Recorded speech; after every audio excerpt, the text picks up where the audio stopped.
Hello, everyone. This is Fadi, and I want to welcome you back to a continuation of this video series called Refuting Dan Gibson. We looked at a claim last time dealing with one of the mosques, the Fustat Mosque, and how a certain YouTube channel made the claim that Dan Gibson was erroneous in claiming that the Fustat is facing Petra because he could not really examine the foundation, and the mosque was rebuilt. But Dan responded by showing that reliance primarily was made on manuscript writing that indicated the original Qibla was facing east, not south. Today we're going to look at another mosque by the claim is made that this mosque doesn't face Petra, rather it faced Mecca. It's the Humeima Mosque. Dan, welcome back. What would you say, for instance, about this particular mosque? The Humeima. Okay, well, we should again go to the Qibla tool, and we'll type in Humeima at the top, and I've got it here in front of me, and if it comes up with two things, we'll just pick Qasr Humeima, double click on that, and up it comes. We can look down on the building itself, and you will see two things that are here. That's as close in as I can get it. So there is a Qasr, is the large building in the middle with all the rooms.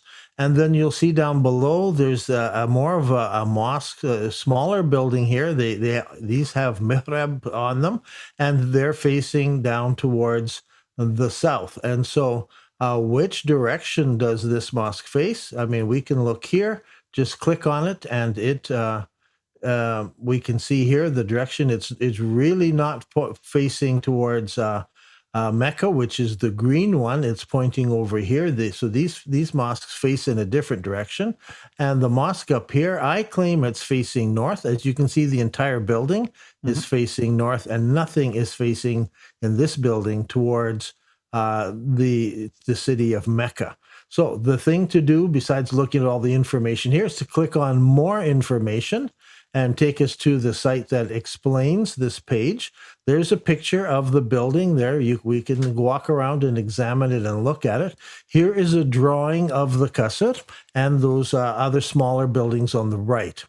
Now, if you look at this building, the Qasr came first. These others were built later. And we'll look at that in just a minute. So this building here, the Qasr, when it was built, people would enter into the center courtyard. This was an open courtyard. The rooms went around the outside. To get to the prayer room, you went through this hallway back here, and this was the prayer room at the top. The prayer room has a Qibla wall. I believe it was this wall. The mihrab had not been invented yet. This is a very early building. This is Ibn Abbas's house before he went over to Iraq. He's living just outside of Petra, where you would expect Muhammad's family to be. And the Qibla wall is facing directly north towards the city of Petra. So that's the Qasr building itself, and that's the prayer room at the top. These later buildings down here, we can see here again these buildings. The later buildings, and what we have to do is actually go back to the later buildings. We'll do Humeima. Now, what we need to do is recognize where Humeima is. So yeah, we'll go here. These are what under the Humeima tombs, because this whole building is south of Petra. We're only 27 miles south of the city of Petra. And of course, the big Qasr is facing north, and the later buildings are facing towards the south.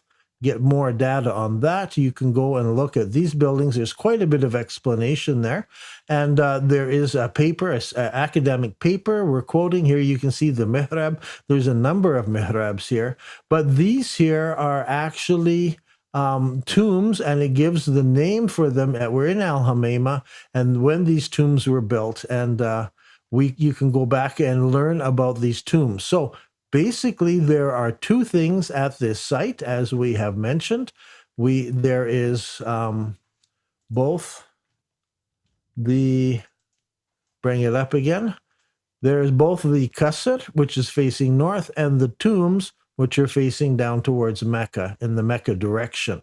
So clearly, this building is oriented so that everyone in it knows if you face this direction, you are facing towards the city of Petra. And if you look at not just where they dug, but if you look at the actual foundation where the rooms are, you recognize there is a room that's accessible to everybody in the courtyard. All the other rooms, you have to go through other people's rooms to get to them. This is the only room that is directly accessible into it. It is the prayer room across the top. That is my explanation of Humeima and why I think it faces the city of Petra to the north.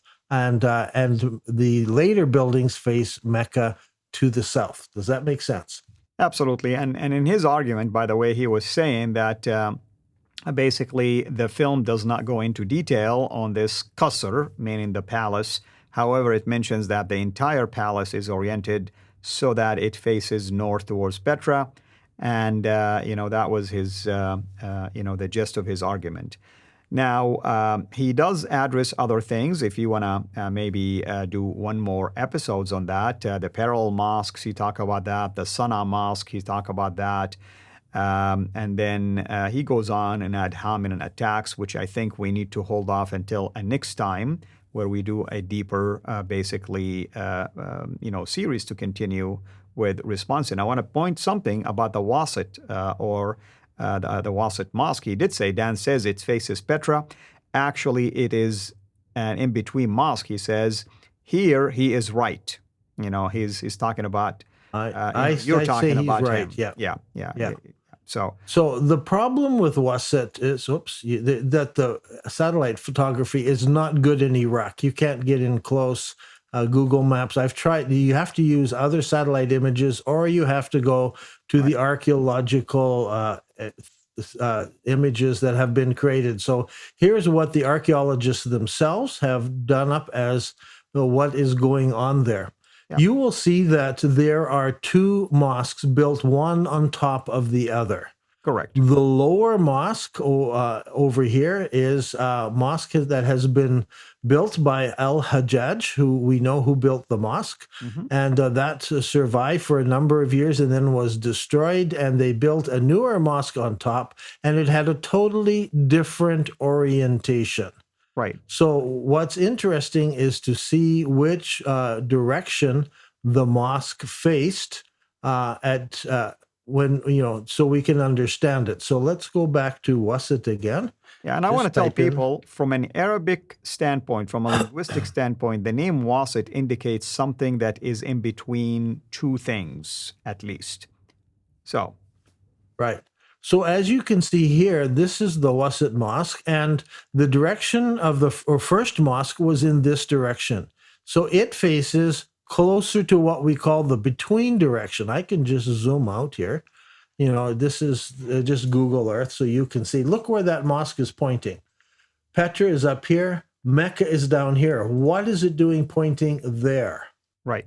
And in fact, if you want to check, you can check all of the between by just pulling this down and click between, and there's all the mosques, and guess where they're pointing. You can come over here and say, look where all these mosques are facing.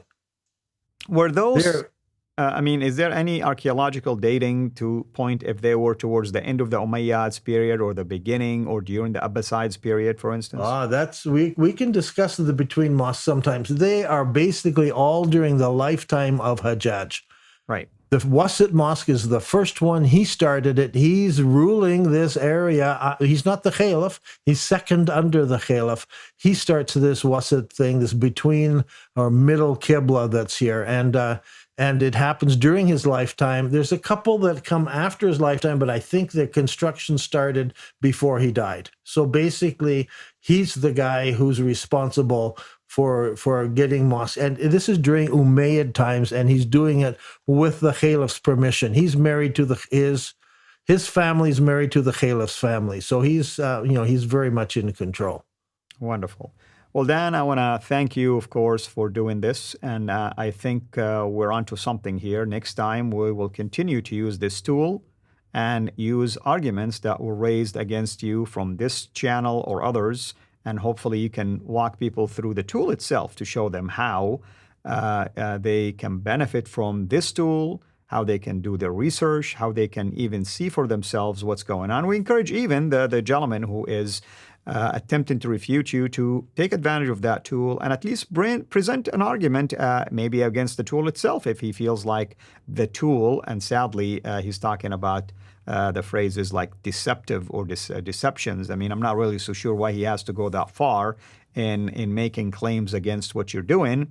You're not deceiving anybody. You're actually being open about the findings and making it even open on the web for anybody, not just for people. You're not giving a passcode here for people to access it. Anyone can go there, and you've demonstrated right now for people the website itself and how you can benefit from that tool. So thank you for doing that, and I'm looking forward, of course, to continue this particular series with you. We've done quite a number of videos right now, so hopefully people will enjoy watching all of them. And we encourage, of course, everyone, and I'm speaking to you as my audience, to send us your comments, whether directly to Dan's website or to me, if you want me to pass it on to him.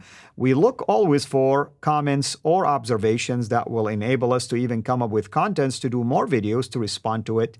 Maybe a refutation that we need to respond to, maybe a claim that we need to respond to, maybe an observation that we need to address, or maybe any questions about finding. I know some people sent me questions before about certain mosques, and I passed those info on either to Dr. J, and I'm assuming Dr. J passed them on also to Dan. But the idea is this: we are open for such comments and observations. We're not here to tell you it is our way or the highway. That's not our intent at all. We believe in honesty in academic research, and we want everyone to benefit from this. We welcome Islamic scholars, Muslim scholars as well, to interact with us, because at the end of the day, it doesn't do us any good to just share things and we don't hear from people to attempt to explain it. I mean, just explain it. That's all we're asking about, and we welcome all of that. Dan, thank you so much, brother, for taking time to do this, and I'm sure people have been blessed by everything that they have heard in this series, and I look forward to continue to do this with you in the near future. Just when you're on any page in nabatia.net, there is comments at the bottom. So if you want to make a comment about a mosque, go on, find that page, mosque, more information, make a comment. You can make a comment anywhere on the site. I will see it, and I will try to answer you back as soon as I can. Wonderful. So, thank you so much, brother. And thank you, everyone, for joining us in this series. Until we meet again in another video series with Dan, have a blessed day, everyone. Thank you for watching this video. Be sure to like and subscribe to our channel, CIRA International, and click on the bell so that you receive notifications whenever we publish a new video or go live.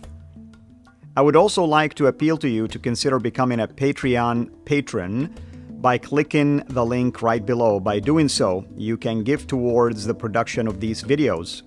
There are also other options for you where you can give to our channel. I thank you from the bottom of my heart.